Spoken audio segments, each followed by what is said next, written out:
Hi friends, welcome to Salem Padma சமையல். இன்னைக்கு நம்ம என்ன பார்க்க போறோம்னா பெங்களூர்ல ஹோட்டல்ல பாத்தீங்கன்னா ரொம்ப ஃபேமஸான ஒரு பிரேக்ஃபாஸ்ட் தான். பாத்தீங்கன்னா சௌச்சௌ பாத்தும் கேசரி பாத்தும். இதுல பாத்தீங்கன்னா காலையில டைம்ல ரொம்ப அங்க ஃபேமஸ். அதை தான் பார்க்க போறோம். வாங்க போய் பார்க்கலாம். அதுக்கு முன்னாடி நம்ம சேனல் இப்பதான் புதுசா பாக்குறீங்கன்னா சப்ஸ்கிரைப் பண்ணிக்கோங்க. பக்கத்துல இருக்கிற பெல் பட்டனையும் கிளிக் பண்ணிக்கோங்க. பாருங்க, நான் ஒரு பேன் வச்சிருக்கேன். ஃபர்ஸ்ட் இதுல வந்து ஒரு டேபிள் ஸ்பூன் அளவுக்கு நெய் ஊத்திக்கிறேன். நெய் ஊத்திட்டு ஃபர்ஸ்ட் முந்திரி வறுத்துக்கலாம்.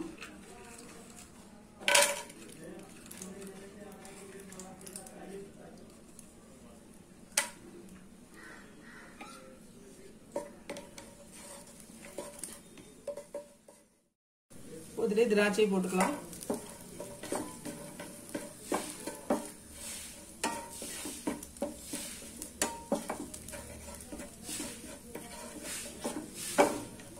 தனியா எடுத்து வச்சுக்கலாம். இப்போ அதே பேன்ல நான் அரை கப் அளவுக்கு ரவை எடுத்து வச்சிருக்கேன். ரவை போட்டுக்கலாம்.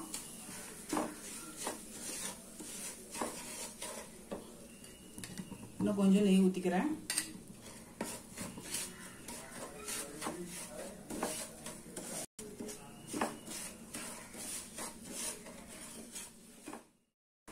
இப்போ ரவை நல்லா வறுபட்டுருச்சு. இப்போ நம்ம அரை கப் ரவைக்கு ஒரு கப் அளவுக்கு தண்ணி நான் சுடு தண்ணி காய வச்சிருக்கேன், அது ஊத்திக்கிறேன்.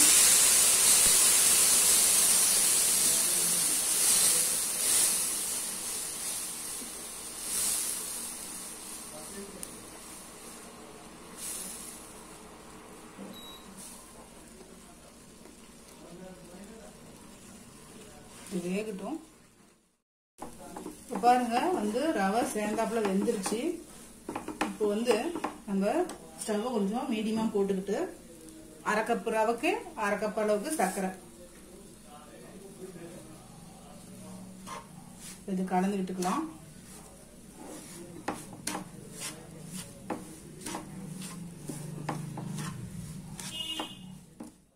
இப்போ ஃபுட் கலர் வந்து கலந்து வச்சிருக்கேன், அது கொஞ்சம் ஊத்திக்கலாம். Yellow colour.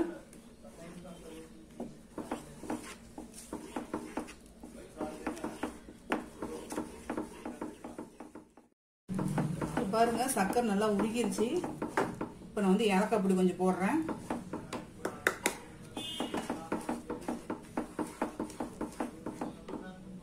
இன்னொரு ஸ்பூன் இருக்கிற நெய்யும் ஊத்திடுறேன்.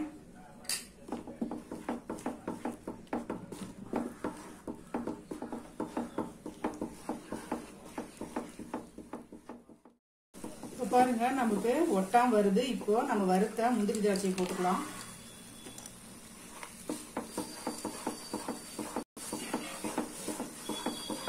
அவ்வளவுதாங்க, நம்ம கேசரி பாத் ரெடிங்க. அடுத்தது நம்ம சௌச்சௌ பாத் ரெடி பண்ணிக்கலாம்.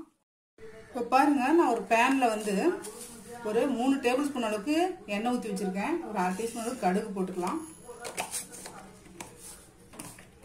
கடுகு வெடிக்கட்டும். இப்போ கடுகு பொரியுது. ஒரு டீஸ்பூன் உளுந்து, ஒரு டீஸ்பூன் கடலைப்பருப்பு, அரை டீஸ்பூன் கம்மியா வந்து சீரகம், ஒரு 5-6 முந்திரி பருப்பு இதை போட்டுக்கலாம்.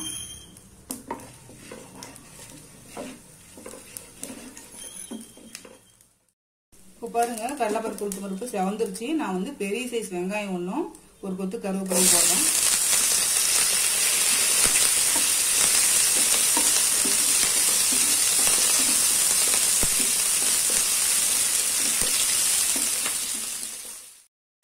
வெங்காயம் ஓரளவுக்கு வதங்கிருச்சு. 2 பச்சை மிளகாய், ஒரு சின்ன துண்டு இஞ்சி, ஒரே ஒரு தக்காளி.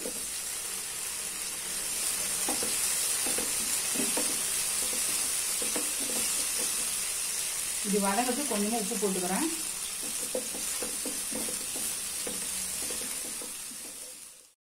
இப்போ இதுல ஒரு கேரட்டும் ஒரு 5-6 பீன்ஸும் கட் பண்ணி வச்சிருக்கேன், அதை போட்டுக்கலாம்.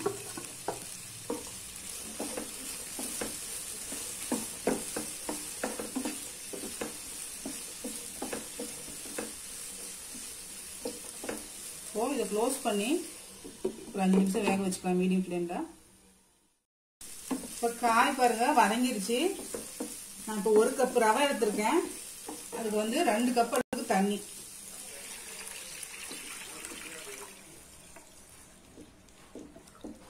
தண்ணி ஊத்திட்டு தேவையான அளவுக்கு உப்பு போட்டுக்கலாம். தண்ணி வந்து நான் சுட வச்சு தான் ஊற்றிருக்கேன். அப்படி ஊற்றினோம்னா நமக்கு கொஞ்சம் சீக்கிரமாகவும் ரெடி ஆகும், கொஞ்சம் டேஸ்ட்டும் கொஞ்சம் டிஃப்ரெண்ட்டாக இருக்கும். இப்போ பாருங்க தண்ணி கொதிக்க ஆரம்பிச்சிருச்சு. இப்போ வந்து நம்ம ஸ்டவ்வை வந்து மீடியமாக போட்டுக்கணும். ஃபுல்லாக வச்சோம்னா கட்டி விழுந்துடும். இப்போ நான் வந்து ரவை ஏற்கனவே வறுத்த ரவை தான், இருந்தாலும் ஒரு வாட்டி வறுத்து வச்சிருக்கேன், அது போட்டுக்கலாம்.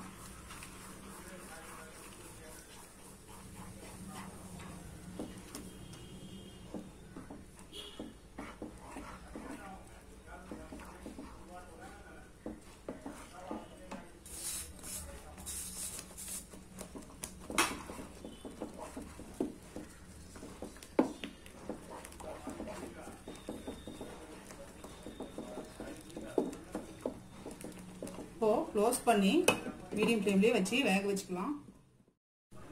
ஓப்பன் பண்ணிக்கலாம்.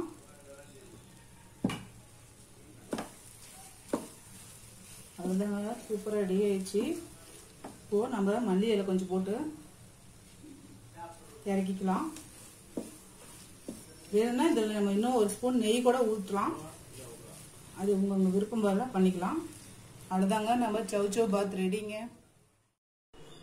இப்போ பாருங்க நம்ம செஞ்ச கேசரி பாத்தும் சௌச்சௌ பாத்தும் ரெடி ஆயிடுச்சு. இது அப்படியே பார்த்தீங்கன்னா அந்த ஹோட்டல் ஸ்டைலே இருக்கும். ட்ரை பண்ணி பாருங்க.